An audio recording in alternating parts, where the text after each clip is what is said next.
So we'll do question 3 now.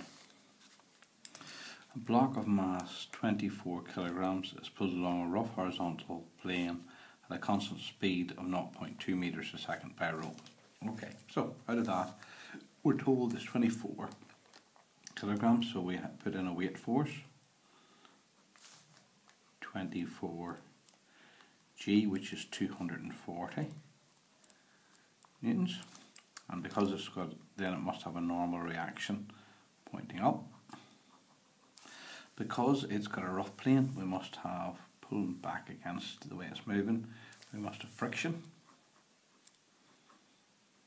and because it's moving, that'll be equal to coefficient of friction times the normal reaction R.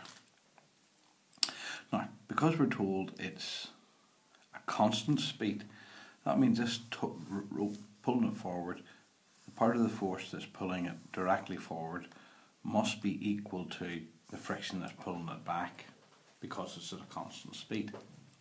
Now we're told the rope is inclined at 35 degrees, so that means that if the rope has a tension T, which we're told, then we can break that force up into two perpendicular forces, one vertical and one horizontal. So that T force is the same as these two forces, and we can find the magnitude of each of the forces by using simple trigonometry.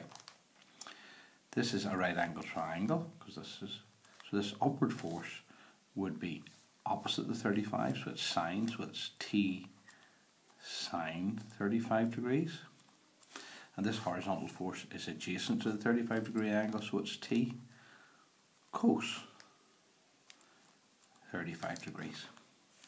So acting on this block, you have a force of T sine 35 upwards and a T cos 35 horizontally. We can ignore now the actual force T. Okay, so now we'll start to resolve the forces. Last part of the question, the coefficient of friction between the block is 3/8, so we know mu equals 3/8. Okay, so we've got mu.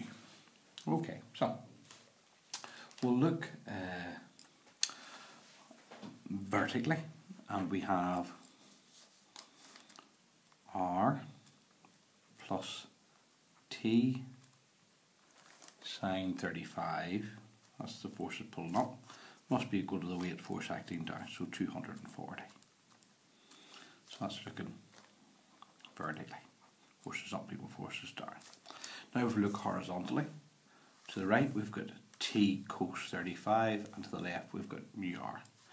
Okay, so looking horizontally, we have T cos 35 is equal to mu, which is 3/8 R. Okay, so now we're going to solve these two equations simultaneously. So probably the easiest thing here to do is to substitute in for R. So R, from this equation we can write R is equal to 8/3 T sine 35, and we can then put that into the first equation, so we're going to get, okay, just turn around a bit here, so we're going to get R 8/3 T sine 35 plus T, now that should have been cos 35, that was a silly mistake. I'm rearranging this equation, it would be 8/3 cos 35, okay, so cos 35, okay, plus T sine 35 equals 240.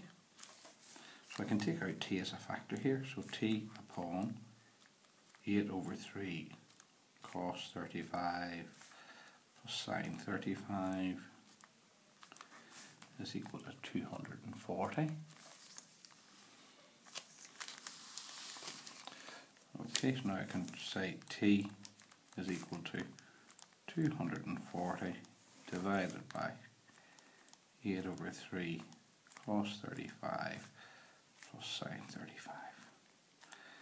And just go to our calculators, and that turns out to be 87.02 newtons.